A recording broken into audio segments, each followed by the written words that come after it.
It is just a huge honor for me today to be podcast interviewing Dr. Brett Kessler, DDS, who's been practicing aesthetic, functional, and reconstructive dentistry since 1995. He has been published Doctor of Dentistry Magazine, Catalyst Magazine, Self Magazine, More Magazine, World's Woman Magazine, the New York Fashion Magazine, Lucere, Dentistry Today, Journal of the Colorado Dental Association, and Journal of the American Dental Association on various subjects with respect to cosmetic dentistry, well-being issues, and ethical issues. Dr. Kessler has also been featured on the local 9 News, NBC, Fox News, CBS, CNN, regarding his charitable contributions to the Denver community.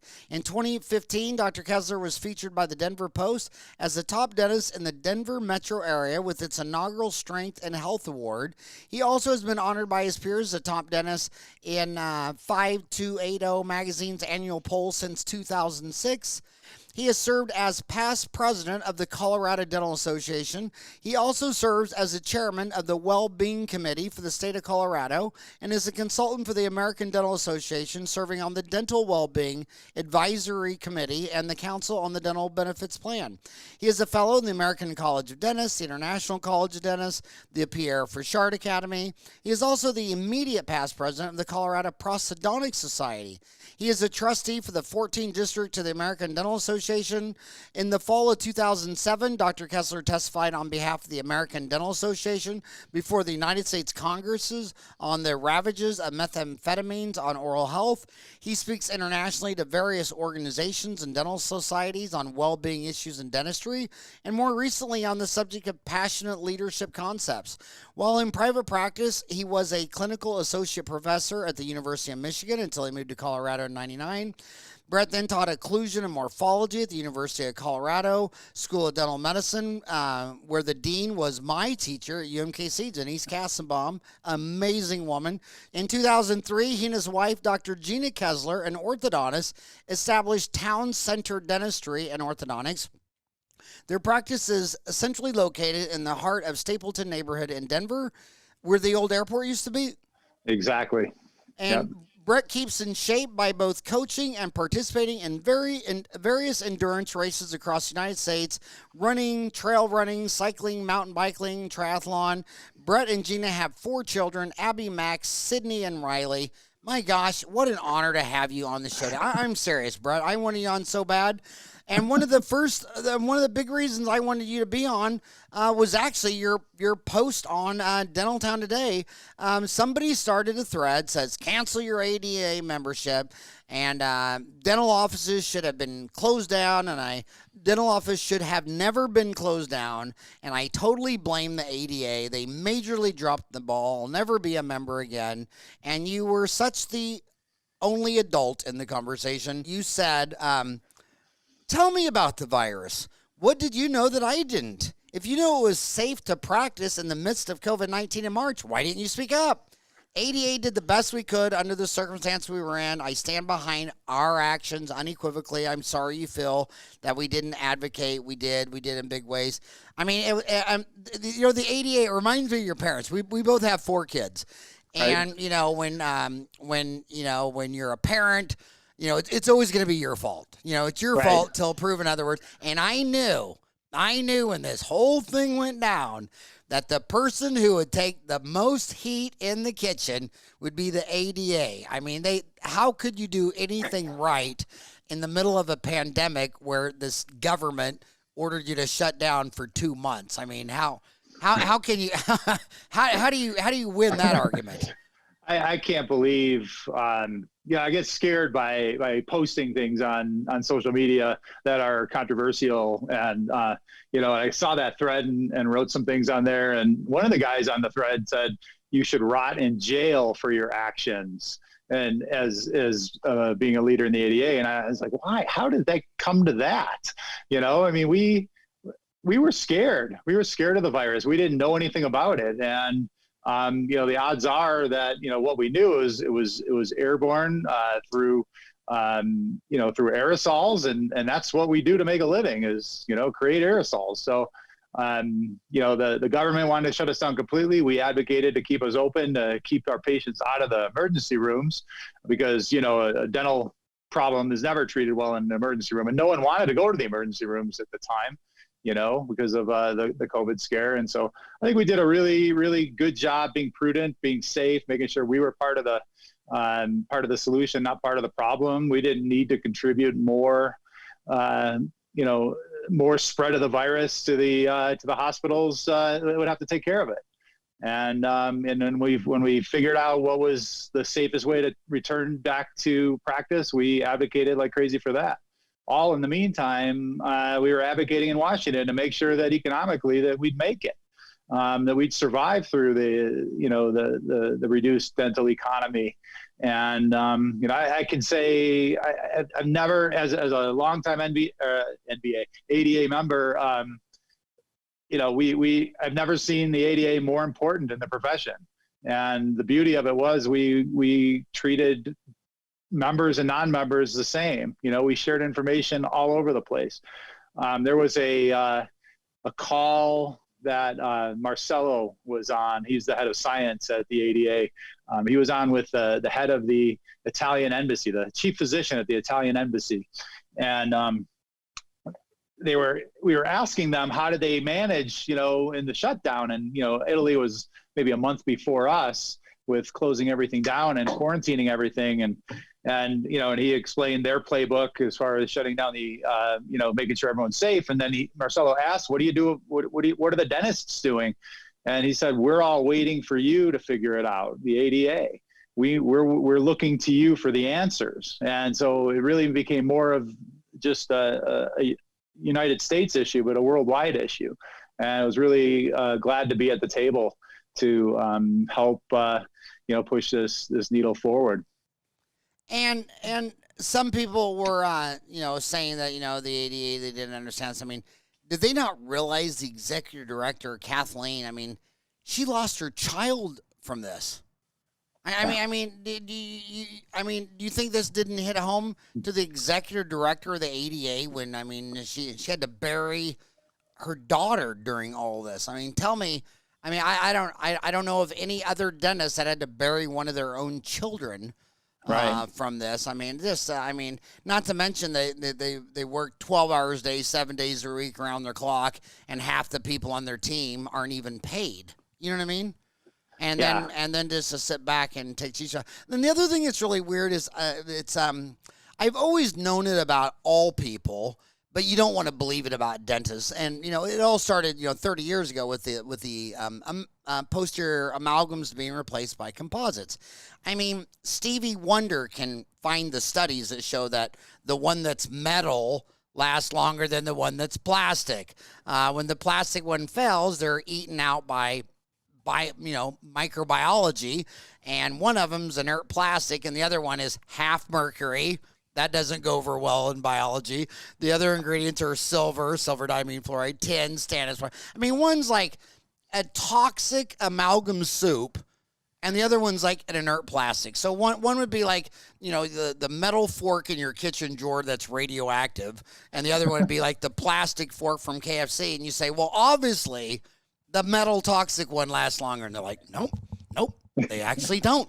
They not in my hands. It's like, okay, well, whenever you find a study where they study, like a couple of million of them, the toxic metal ones last 38 years, and your inert plastic shit lasts 6 years, and they wouldn't believe it. So now it doesn't surprise me, especially in the middle of election and all that's going on, that facts don't even matter anymore. Even with dentists. If you go into the political threads, we don't put them on the Today's I Taught It, but if you go into leisure and then you go to politics and you read their threads, you realize that they just want to believe something and nothing's going to change their mind. It's humans are, god dang, they're complicated. But I just want to thank guys like you who just show up to the fight with no appreciation. And you just open your mouth, and half the dentists in Colorado are going to hate you for it. And where does that come from? What, are you just thick-skinned, bulletproof? How do you sign up for thankless jobs like this? Actually, pretty thin-skinned. That's why I don't post too much, because I don't like to lead with my chin. But I don't know. I've always fought for what I thought was right. And that's how I ended up in leadership in Colorado. And that's why I was elected to be a trustee for my 14th district. And, if I believe in something, I'm going to speak up. And if I truly, really, really believe in it, I'm going to fight for it. I'm going to fight like crazy for it. So, and you can ask the board. That's, we have a very vocal board, and we all are passionate, and we all want to do the best for the profession, and we want to represent our members and communities in the best possible way. And I don't know how to do it sitting back.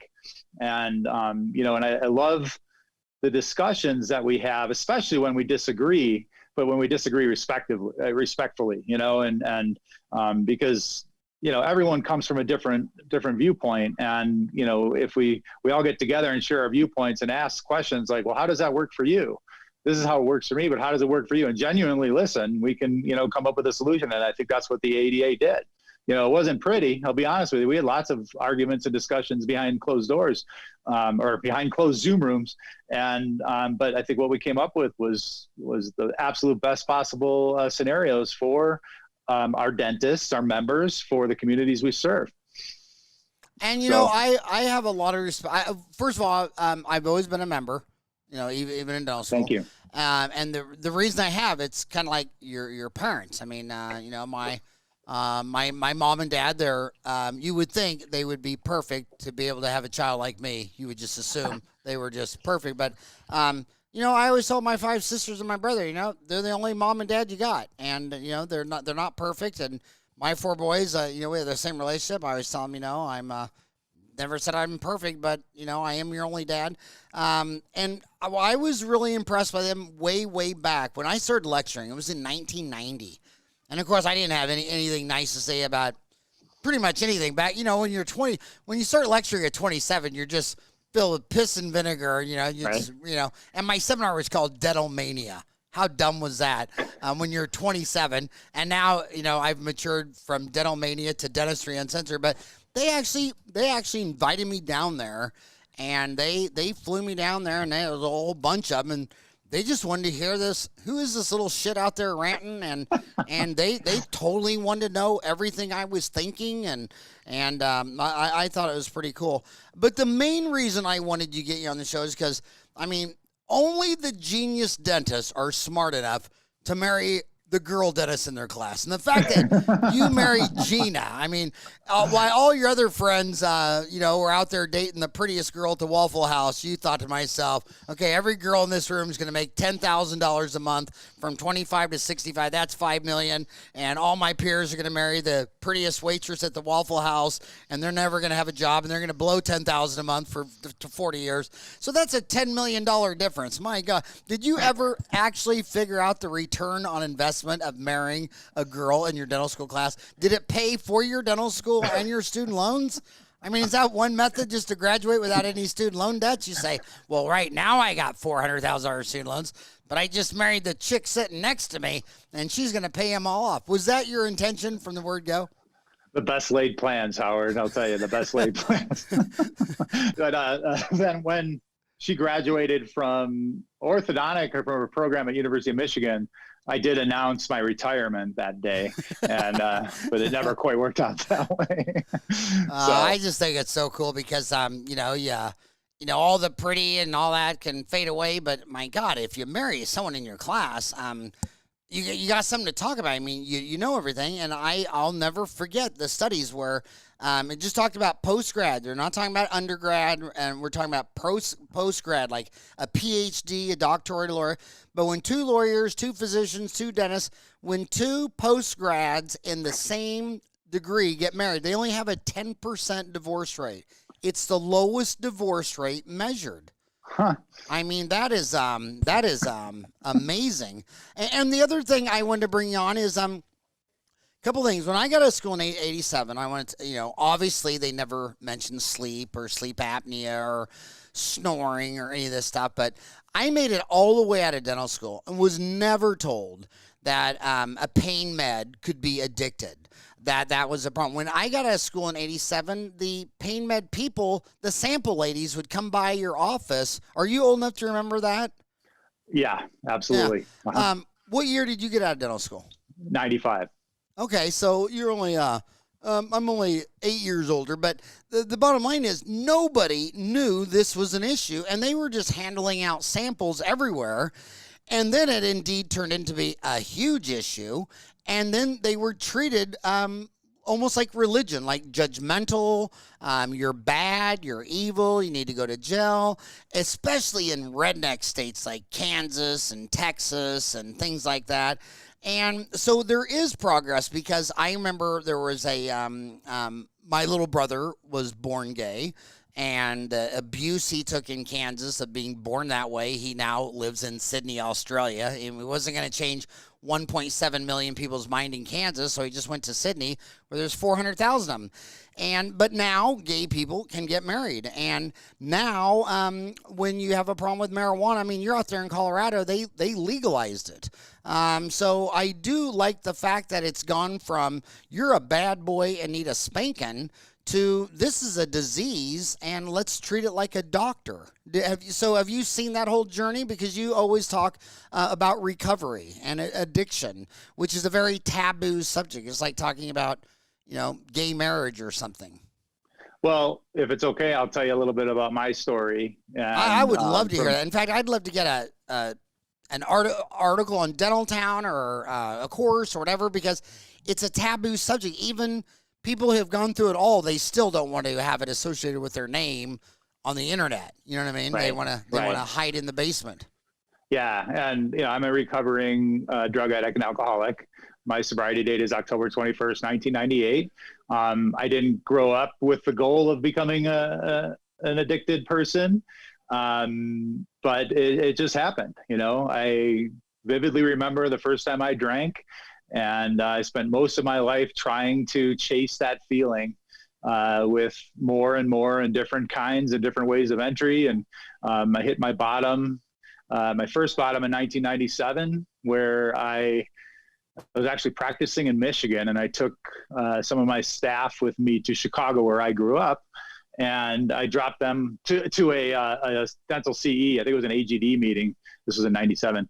And I dropped them off at the hotel, and I'm from Chicago, so my dealer was in Chicago. I picked up a large quantity of cocaine and disappeared for 4 days. And I knew I had a problem long before that, but that was the first time I started suffering consequences. And, and when I disappeared, the ladies that worked with me were scared. My family was scared, and I finally decided to come clean and enter treatment. But before I entered treatment, I called the Wellbeing program at the state of Michigan, and a guy named Jim Oles answered the phone. And, I told him what my problem was. And I know, I heard it was a safe way to get help. And he basically said, well, if you don't go to this treatment center by Monday, I'm going to turn you into the board and you're going to lose your license. I'm like, oh shit. I'm sorry, wrong number. And I hung up the phone. And because I didn't want to, have any issues with my license. And so I found a treatment center that accepted me. That wasn't the one that he recommended. But there were a lot of other healthcare professionals in treatment at the same time. And that was pretty attractive to me because, I didn't feel so alone. But in treatment, I didn't feel like I was nearly as bad as anyone that I was in treatment with. I mean, they were all suffering, major health issues, legal issues, licensure issues, bankruptcies. And, I was 30 or 29 years old. And I'm like, I'm not like you. I just wanted to do my time, get everyone off my back, and then jump back into life as big as I could. And after my 6 weeks there, I left treatment and I was, back on my own, and pretty soon I was back to using the way I like to use again. And that was pretty scary. And then I hit my bottom about 14 months later in October of 98. And I went back to Chicago again to attend one of my best friend's mother's funeral. It was on a Tuesday. And I vividly remember I could not call my dealer. And this is when cell phone service was not so robust. And I knew from Ann Arbor, Michigan to about Grand, I can't even remember the cities, but about halfway through I'd lose cell service. It wasn't very robust. And then I knew as soon as I crossed the Indiana border, my cell service would turn back on. And I was obsessing for that hour and a half, whether I should, call my dealer or not call my dealer. And I could not stop myself. And I'm a pretty smart guy. and all logic says, why would you do all these crazy drugs knowing what's going to happen every single time you do? But I could not stop myself. And that's where the disease really kicked in, and that I recognized that I had the disease. And I ended up calling my dealer right when the cell service turned on, and I picked up my usual quantity of drugs and made it to the wake. And I told my family I was staying with my friends. I told my friends I was staying with my family, and I disappeared again, doing what I always do. And my problem was, if I picked up any kind of drugs or alcohol, I would just go on off these binges for days on end. And so I missed the funeral, and I crawled back into my car and drove back to Michigan. My wife told me to figure it out. And, she was not too happy with me at the time. And she made an appointment for me, her, and my counselor. And I thought the jig was up. And, when people in the medical field relapse the way I relapsed, they send us away for 6 months, and back in the late 90s. And I was, using everything I could, all my manipulation to not have to go away to treatment, because I was going to lose my license. I was going to lose my job. I was going to, we weren't going to do well financially. She was still a resident. So for whatever reason, they didn't send me away, but I realized what I was, and I found the solution. And, it's something that I still cherish and I work on every single day. And this is almost 22 years later. And it's the most important thing in my life. Without my sobriety, I would have nothing, I answer a lot of phone calls now in the state of Colorado, as well as from across the country, because I'm pretty well known in the recovery community, and so a lot of people hook me up with people. And I do my best to help the next person along who had the same problem I did. But you're right, there is so much stigma still to this day. But when I was about 2 years sober, I heard a speaker. His name is William Cope Moyers. His dad is Bill Moyers from PBS, and William is a huge advocate of recovery. And he talked about that if the people who found recovery don't share how they found recovery, and what recovery is like, people will never know, and the stigma will remain. And so I started talking about it publicly. I started talking about it professionally. I think I was maybe a little older than you when I started speaking on things that I'm passionate about, but and I share my story, and I'll tell you, I've never regretted sharing my story. I share it at state meetings. I was at your meeting, the Western meeting in Arizona a few years ago, and I always get side conversations from people who are struggling, or they know someone who's struggling. 2 weeks ago, a dental student who heard me speak at an ASDA leadership meeting 3 or 4 years ago called me up, said he remembered our talk, and he was looking for help and support. And so I never. You never know who's listening. You never know what they hear. You never know when they hear it. And so I just keep talking about it. And as a result, my life, has taken off. I've been able to, have a life worth living. I have a great family. I've got a great practice situation right now. Even my colleagues seem to put trust in me by putting me in charge of things, and they listen to me. And so I think, being locked up in my addiction for all these years, finding a solution to that kind of gave me an impetus to live my best life that I could possibly live every single day. And as you get to know me more, you'll see that I do that. So I would I'd be remiss if I didn't say to anyone who's listening, if you are having trouble, you are struggling, or if you know of someone struggling, seek help. This is way, way harder to do alone than with people. And we advocate, there's a program in just about every state, a Wellbeing program. And if there's not one in your state, the ADA has a central phone number to call for help, and they will get you in touch with the right people, and they'll find you help. And we advocate for us getting help with dignity, because it is a human condition. And yes, we are held to a higher standard as healthcare professionals, and we're held to a higher standard because we can do a lot of harm.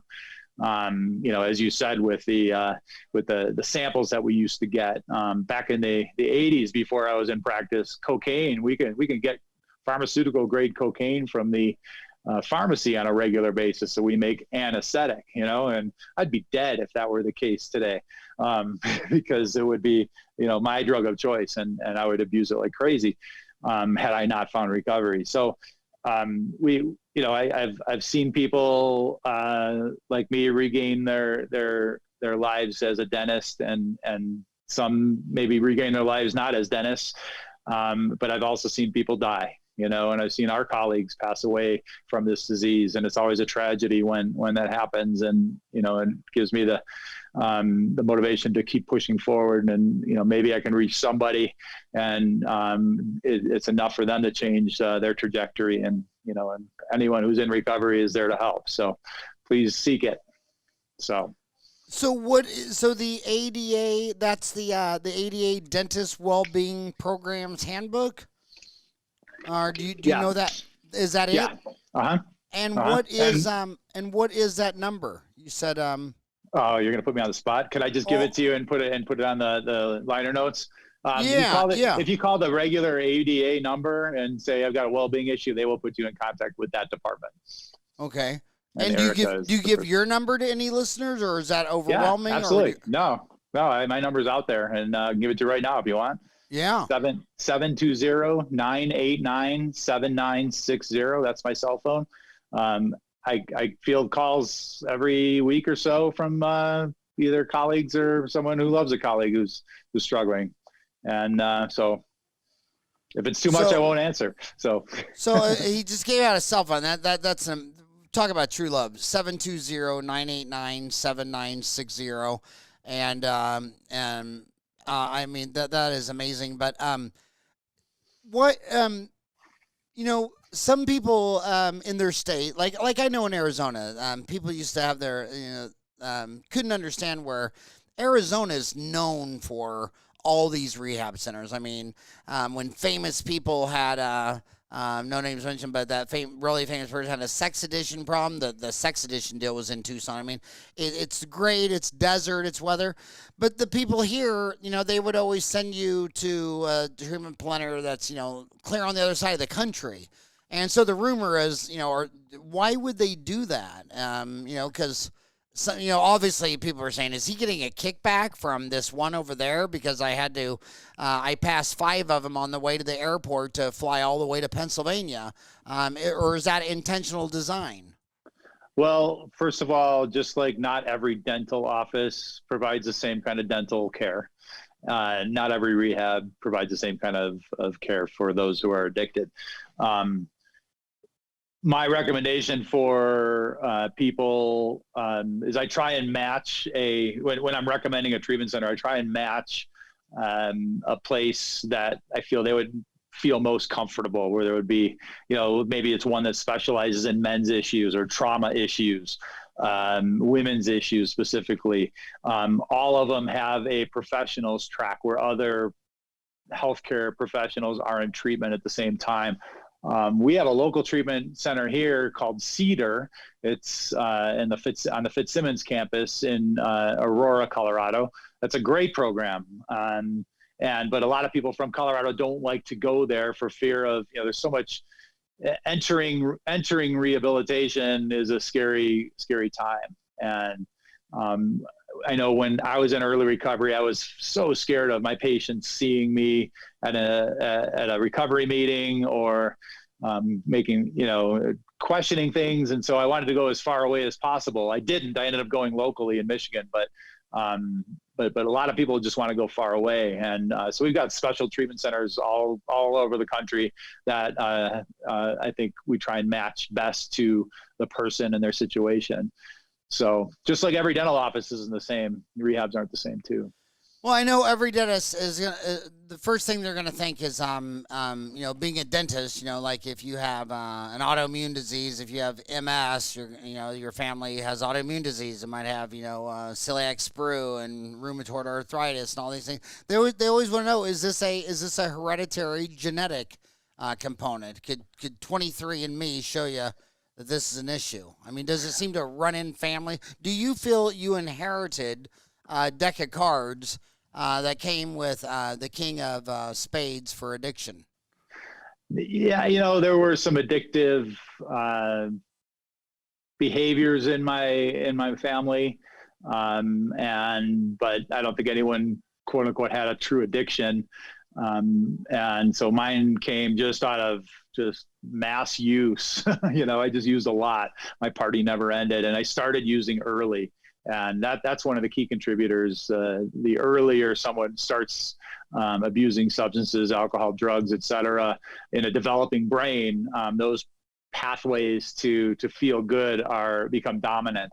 And so that's a big thing. There is a much greater chance of a person becoming an alcoholic if their parents were alcoholics or grandparents were alcoholics as well. But there's no gene on the 23andMe scan that will find the alcoholism gene or the drug addiction gene. But and some drugs are more addictive than others, and but anything that is mind altering, if you use enough of it over enough amount of time, that pathway will become dominant and addiction will ensue. And so I bring that up because marijuana is being sold around the country politically as non-addictive, and it's very, very addictive, and especially in the form that it's in now. Back when we were in our teenage years, the ditch weed we smoked was much less potent than the highly concentrated GMO, genetically modified plant that's smoked now. And so we're seeing a lot more cases of marijuana addiction. They did this with tobacco too. I mean, the tobacco we're smoking now is like 10 times as much nicotine in a Marlboro cigarette than what the Native American Indians who taught us how to smoke it. Correct. We learned we learned how to smoke tobacco from the Native American Indians. You never hear that talked about much, but that's a big deal. What did you think of? I kind of was sad when Penn and Teller, big comedians who came out on their slam on AA, Penn and Teller on effectiveness. Did you ever get to see that, Penn and Teller? You know the comedians where it's a big guy. Yeah, I know who they are. Yeah, huh? Yeah, Penn and Teller. Yeah, they did a deal on that. That's saying AA, it's a 99% failure rate. Why are people still doing this? What would you say? I think he was saying it was a 5% success rate with or without A. So he was saying basically the whole theme is like, well, if anything else had a 95% failure rate, you wouldn't promote it. But AA has a 95% failure rate, so why the hell is anybody promoting AA? What would you say to Penn and Teller on that? I'll send you the video on that. Yeah, that'd be great. Because AA, it's tough to generate demographic data, because it's very transient. And what I tell people is that if you try and do it on your own, you've got a 3 to 6% chance of getting sober. That is true. You try doing it on your own. If you try and do it with a self-help group like AA, treatment, it goes up to 20, 25%. There was a study, an overview of all studies that just came out about a year ago called the Cochrane Review on the effectiveness of 12-step programs like AA, and it's much, much greater than that. It's in the 30 to 40 percentile range of success rate, but it's very difficult to measure because it is so transient and it is anonymous. So people don't like filling out surveys because of fear of getting outed and violating the trust of the anonymity, and it's not very organized either. So it's really tough to tell. The best success rates are the professionals such as us. We have, as dentists and healthcare professionals, when our license is in jeopardy, the state boards kind of, enter into our treatment recommendations, and they want to make sure that we are practicing sober, and they want to make sure that we're practicing at the standard of care for that state. And so they put us on, long-term monitoring of, 3 to 5 years. And, and they make us do random drug tests over that time. And they make us do things like having a practice monitor to come in and make sure that we are practicing at the standard of care. And they make us go to meetings, they make us go to therapy, and they make us go to doctors, and all this. It seems like a real hassle at the time, but what it's doing is creating positive behaviors that will override the addiction pathways. And it takes time to do that. A 30-day treatment center is basically a spin dry. it takes, 180 days before a true brain rewiring happens, and it takes several years for that to stick. So those years of monitoring that I had to go through under the guise under the guidance of the state board was a very helpful thing. And the success rate goes up from, me trying to do it myself in those first 14 months of 3 to 6% success rate. I was sure I was going to be one of those 3 to 6%. And I wasn't. I failed miserably. But being on in those professional programs, the success rate goes up to 75% success. And, for us, all that we've invested in our schooling, the student loans, the investments in our practice, the investments in our CE, for us to be able to practice again, with a 75% success rate, I would buy that investment anytime over the do-it-yourself kind of thing. So that, the comprehensive long-term behaviors that the state boards make us do in our contracts in recovery are the best things, the best treatment outcomes. And we see it also in the drug courts. So as a diversion program from going to jail, a lot of, first offenders with drug issues, the drug courts are 75% success rate as well, because they are mandated to do things over a long period of time. And the failure rate, the consequences of failure for them is, they go to jail. The consequences for failure with us is the potential of losing our license and all the investment that we put into our lives. So it's a really good, it's either a stick or a carrot. But over time, it really does, create new brain pathways that ensure success. So that was a lot of really high intense so just a summary, a carrot and a stick work better together. I mean, you're saying doctors have a higher success rate at AA because they can lose their license. So not necessarily just AA, but a comprehensive, of many things. So it may be recovery meetings, it may be an addiction medicine doctor, with reports, group therapies, medications that are recommending to help curb the urges to relapse. So there's all sorts of things that are put in place that, kind of block all different angles that could lead to relapse. And that Cochrane study, I was not aware of that. That's recent. That just came out in March 2020. Of course, God, what was happening March of 2020 where I would have missed this? But I'm looking at it now. I don't have time to read it in front of you during the interview, but the Cochrane study says Alcoholics Anonymous and other 12-step programs for alcohol use disorder. Did they give a number or any summary of its success rate, or is giving a number of success way too oversimplified? It's 30 to 40%. It did say 30? It's a long report. It's an overview of many, many studies. That's what Cochrane does. And so there's a lot of stuff in there, and I'll highlight some things and send it to you. Yeah, well, no, let's we'll find the best thread on Dental Town about that, because I'll put it up. And we'll find a link on that for Dental Town. Great. Yeah, and that's, so for me, I'm always motivating my boys that I saw, I've seen progress in my 58 years, because a lot of times they, like politics. I mean, my whole life, every election has been deciding, do you want your leg amputated above or below the knee?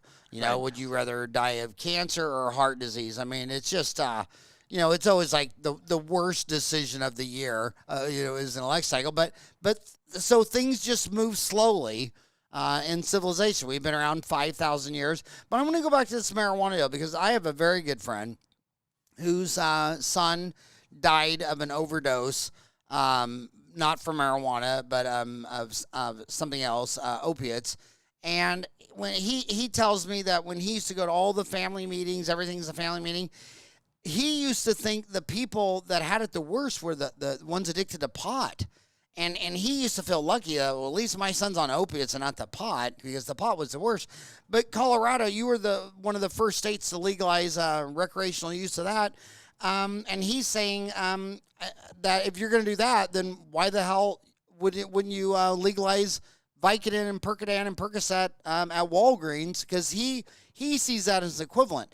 And I've been with dentists at dinner when someone said that marijuana, legalized marijuana would be the same as having legalized Vicodin, and nobody agreed with that. How do you see that debate?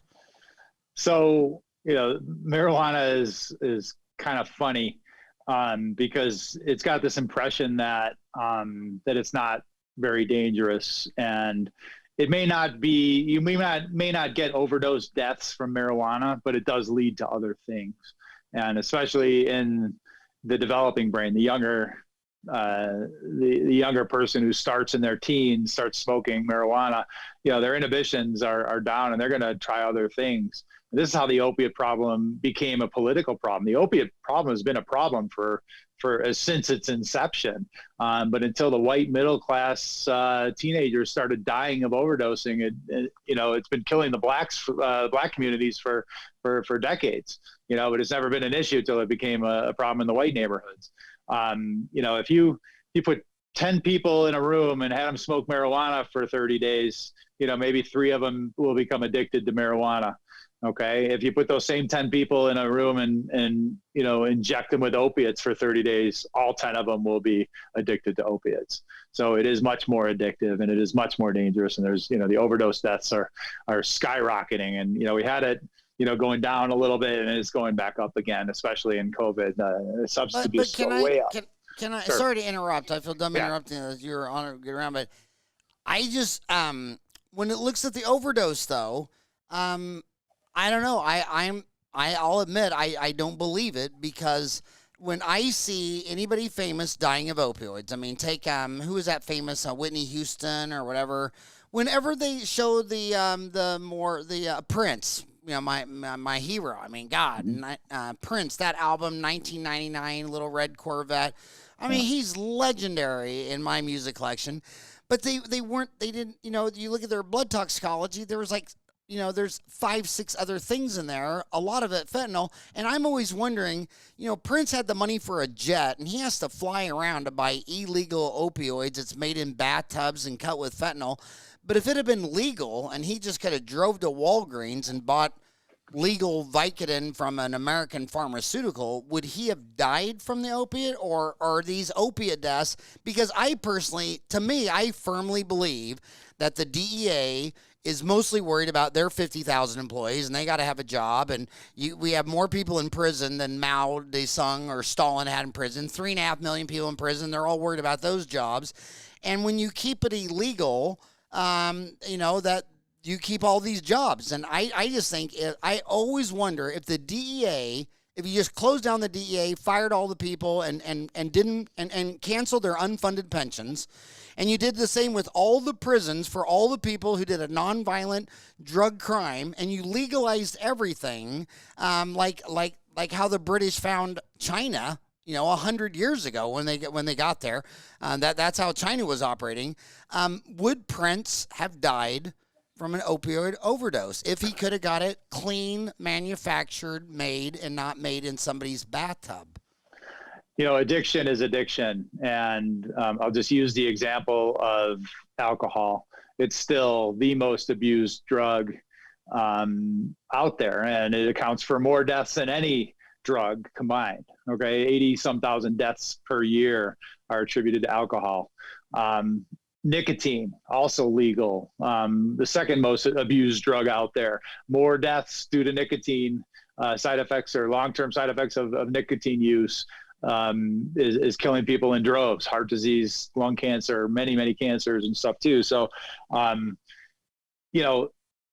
legalizing it doesn't really curb demand. I was able to get my drug of choice in droves, cocaine, and it is legal for doctors to use it or prescribe it, especially ENTs. It's used in ENT. Same thing with fentanyl. Okay, same thing with Vicodin. It's all legal. It's not easily obtained. So if it was easier obtained, would it be less deadly? I don't know. I mean, if you use the alcohol or nicotine example, it's killing people in droves. It's just socially acceptable to die of that.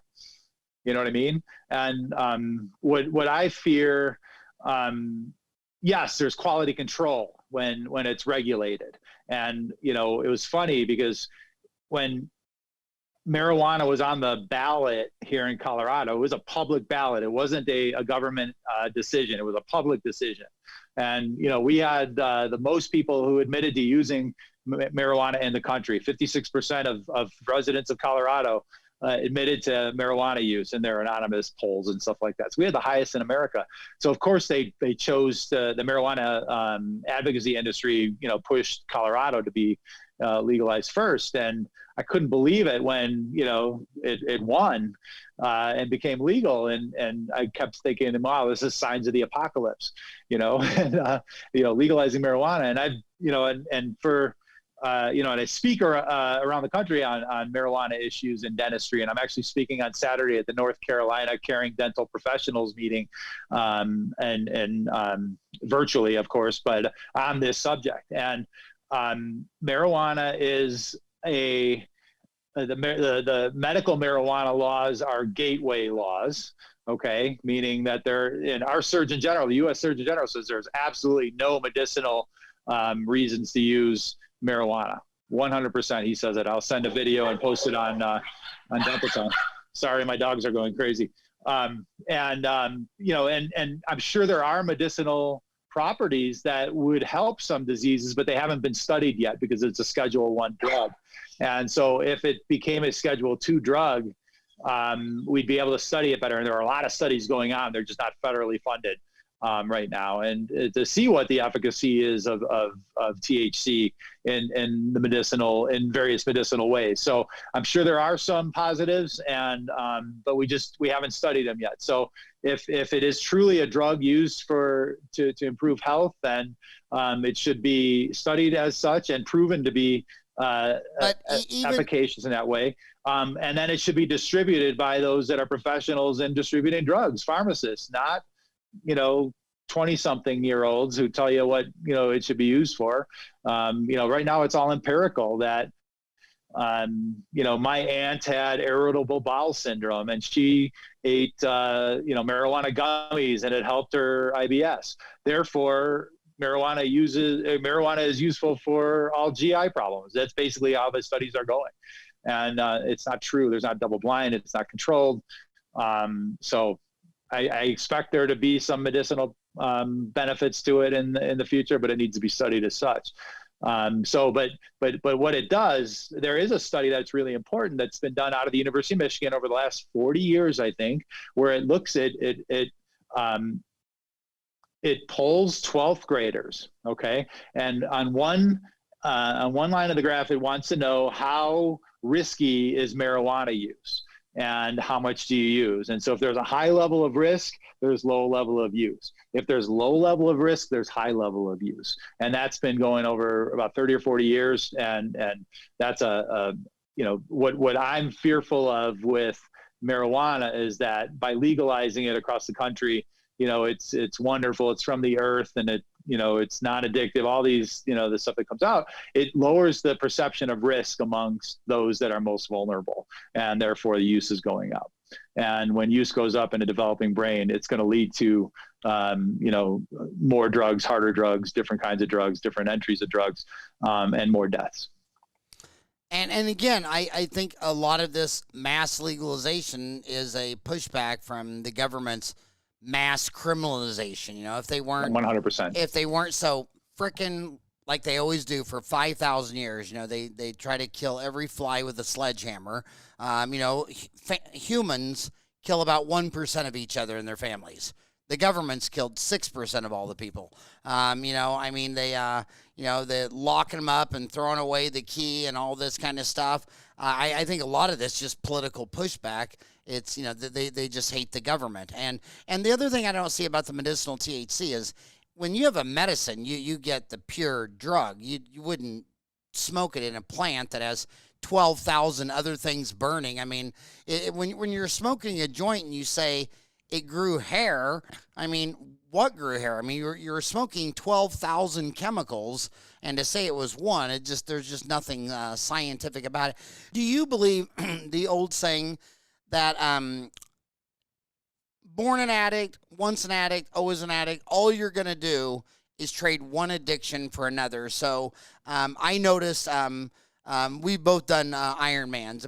And I noticed when I was running Ironmans that almost every girl that was in the Ironman deal was a past prescription pill addict. And it just seems like a normal person would say, you know what, I think I'm going to run a 5K. And maybe if you're a little hyper, maybe someday you'll shoot for a 10K. But when you just wake up and say, I'm going to run a marathon, it's like, dude, that's like 26 miles. So do you think a lot of marathon runners trading one addiction for the other, or bodybuilders? I've read that in the bodybuilding community that, well, who are these guys that can pump iron 4 hours a day? And they say, well, he used to be on drugs all day. So do you believe that you are an addict and you're just going to have to find something else to be addicted to? So just find something good to be addicted to, like running and lifting weights. Right. So, my brain is wired to want more. Okay. And so drugs were a big part of that. And the dopamine rush that I get from using drugs is still very important to me to get. And so I get that from long distance running, from doing Ironmans and, things like that. And there are a ton of recovering addicts who are, doing these crazy events for sure.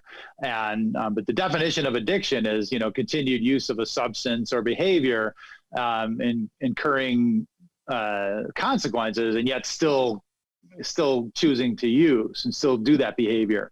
We're trading it for an addiction. For a positive addiction.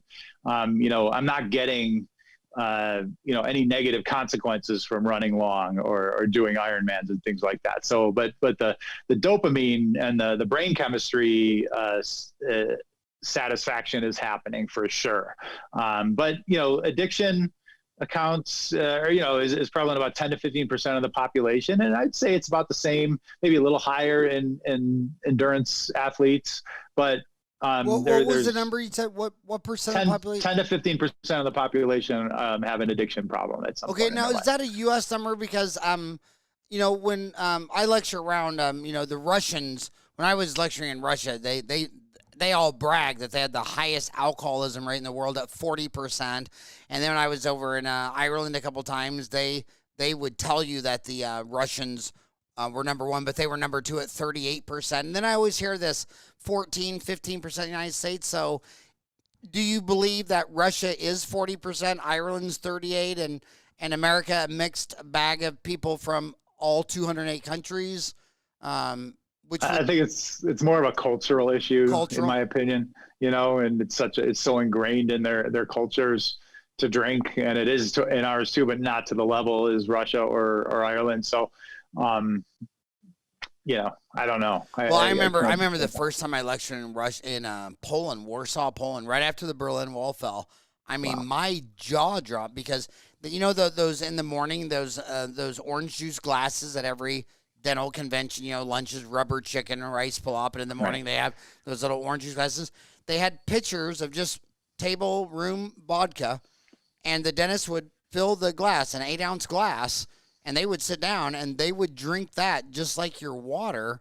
And I just thought, okay, this is all in your mind. It's no big deal. And I tried to do that, but fell out of my chair. I mean, they could drink an 8-ounce glass of vodka while maintaining a conversation with you. You know what I mean? Yeah. Wouldn't even gasp. I mean, an American would at least have to suck the salt off his hand or lick the lime or something. So you're right. So you think a lot of that's just culture. Yeah, I do. 10 to 15% is the number that the American Society of Addiction Medicine calls as the number that of people that would be addicted at any given time. Is 10 to 15%. Yeah.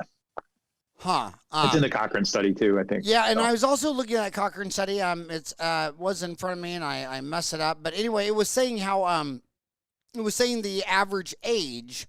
It was showing the age. So right now you're talking all to dentist. But is there a sweet spot of where this is a bigger issue for dentists in their life? I mean, is it like So when I younger, was middle, in my older? residency, I did a general practice residency at Northwestern Memorial Hospital in Chicago, and every Friday we would have different specialists come and talk about their specialty in medicine. And one week we had an addiction medicine specialist, and she described. First of all, I thought it was an intervention for me. So once I realized it wasn't an intervention for me, I started listening. And she described the typical alcoholic dentist or doctor as someone in their late 50s or 60s who would present with, heart problems, liver problems, kidney problems. And in my mind, I was like, well, okay, I'm 20 something years old, and that doesn't fit me at all, even though I knew I had problems. And so that was what the long-term effect of drinking was. Now with all the different drugs, I can tell you, I'm seeing people in their late 20s. I've seen people in their 30s, a lot more of the younger generation than the older generation. And the younger generation, I got sober when I was 30, and thank God for that, because I hadn't built up my life yet. I'm working with one dentist right now who's in his 60s who may never practice again because of a lifetime of not dealing with his addiction has caused him so much trouble with the boards. He may not ever get his license back again, and he may lose everything as a result of that. And it's so sad. So, and people would, the problem is with addiction is that you have to hit a major bottom to want to make behavioral changes. And so if it's not really a major problem, it's hard to make those changes, make a decision to make those changes. So unfortunately, consequences, are the stick that will keep you out of trouble or keep you or get you back online to get better. But we don't have to dig so deep.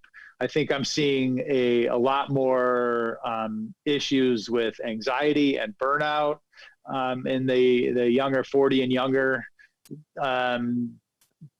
generation of dentists, and because it's hard. Dentistry's hard, and we don't like to show any signs of weakness. We like to solve all our problems on our own, and we have poor coping mechanisms. And so before we know it, we're using drugs to soothe those anxieties and those pressures and the depressions, and then at some point you cross over a line, and you can't return once you've crossed over that line.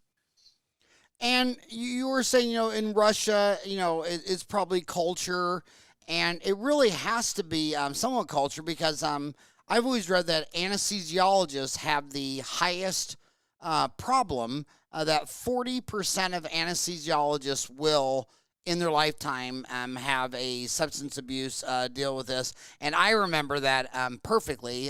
This is probably way too much information, but when I had 4 boys in 60 months, and I remember one of them, the last one, she just couldn't go through it again. It was the middle of the night. She was tired. She was exhausted. She already had 3 kids, and I told her, I said, just get an epidural.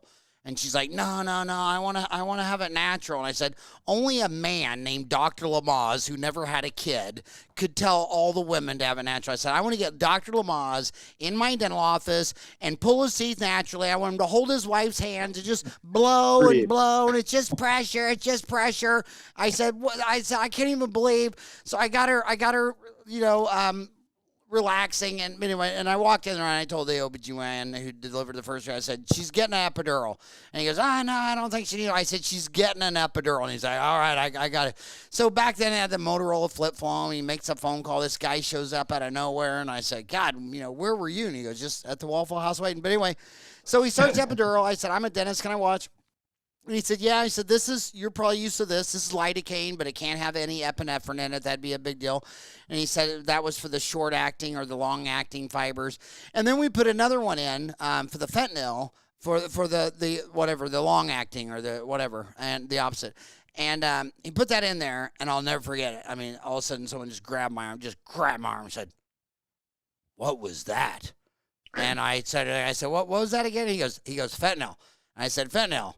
And she said, do you have that in your office? And the anesthesiologist rolls eyes, but I mean, it must have been the greatest feeling. And in fact, she even told me that. She said that was the greatest feeling I ever thought. And then you hear anesthesiologists that 40% of them will get addicted to that once in their career because it's there. So we know in America, on every corner, they're going to sell you alcohol, nicotine, and sugar. You can get a 64-ounce thirst buster, a pack of cigarettes, and all that. So it makes you think that if all these drugs were available on every street corner, I imagine if fentanyl was sold at every 7-Eleven, we'd have a huge problem on our hands. Yeah, absolutely. That it's what 10,000 times more powerful than heroin. So seriously, yeah, fentanyl is 10,000 times more.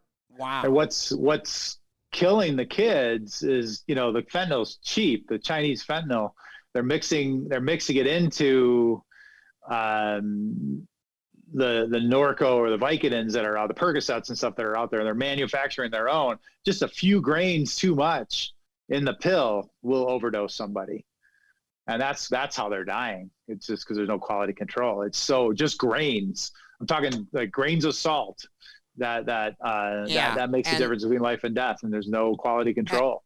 And that's why, okay, you got to remember, first of all, I cannot stand any and all governments since the beginning of time. I mean, I've never read the story about the Roman Empire and said, wow, those sound like a bunch of nice people. I never read it about the history of, Mao Zedong and thought, I'd like to have lunch with Mao Zedong. I mean, I've never eaten dinner with someone that's killed 50 million people. So the government, they've always been abusive in everything they do. But I don't know. It just seems like they just tend to make everything worse. They seem, in fact, going to the government for it's like even healthcare. I mean, I know no dentists agree with me on this, and I should really stop talking about this, but look at dentist income. I'm here in Arizona. I'm across from the Guadalupe Indian Reservation. Every time some dentist who graduated from a dental school in Mexico sneaks up here into Guadalupe and starts doing dentistry for $20 a filling, what does the government do? They arrest him, they put him in a cage, and they deport him. What was he doing? Well, he's not a licensed dentist.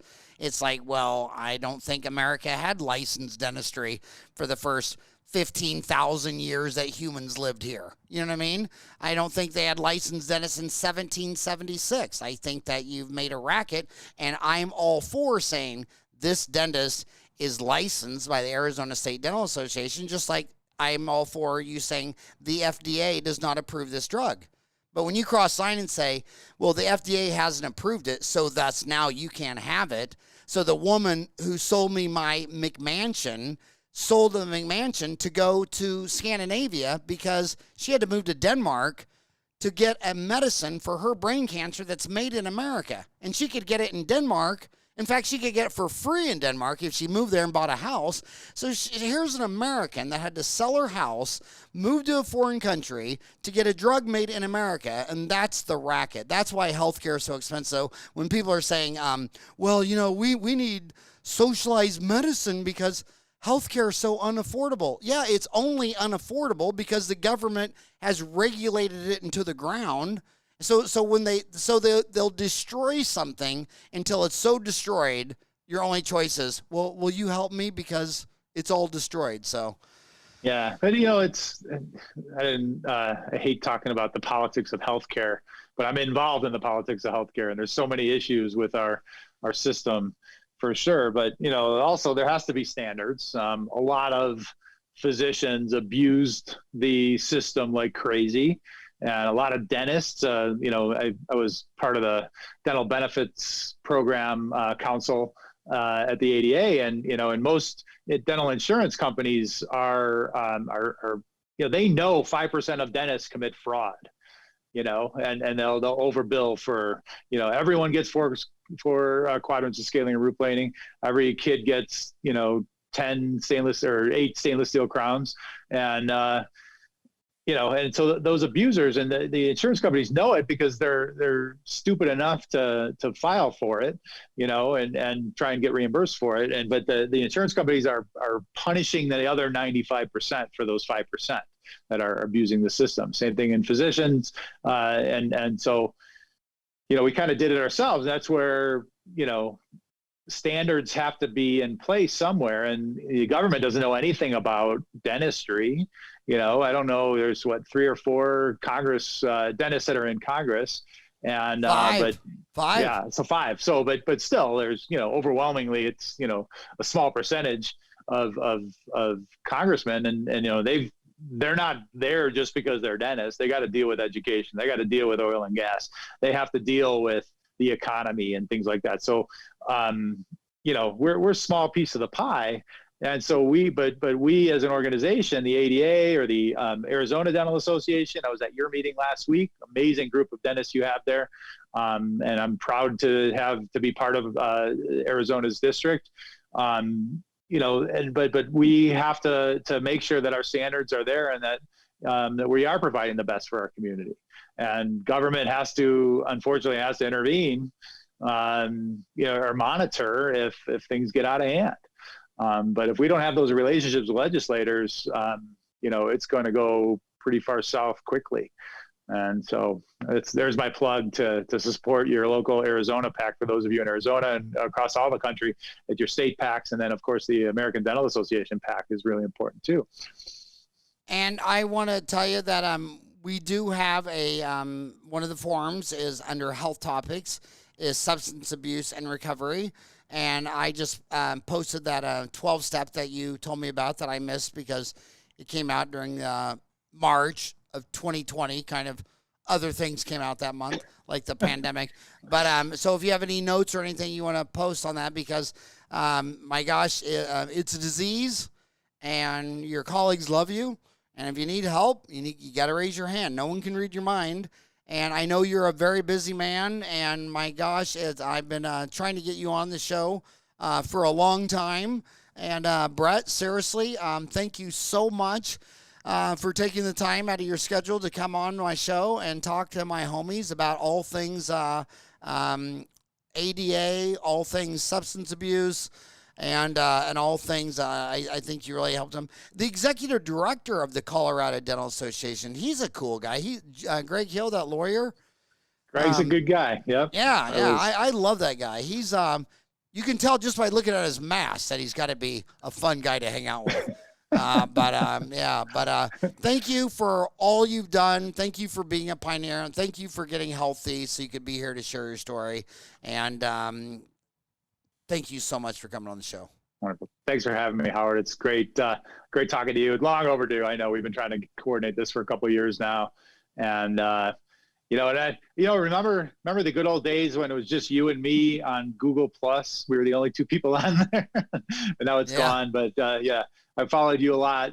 You had your whole Ironman progression there, and it was really fun to watch that. And I was rooting you on from afar. And maybe someday we'll have to swap Ironman stories and stuff like that. So good on you. And thanks for doing all you're doing too. It was so fun because I went from, I have different groups of dentists who do different things. Some you'll watch Cardinals football games, and it was 3 other dentists. It was Lewis Core in Glendale, Arizona, and Brad Sandvik, who practices right up the street from me, and Jay Resnick over in L.A.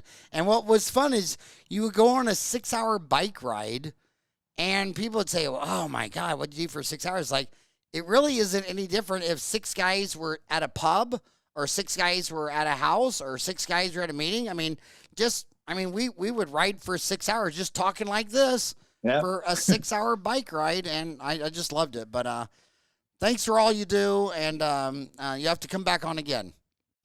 Thanks, Howard.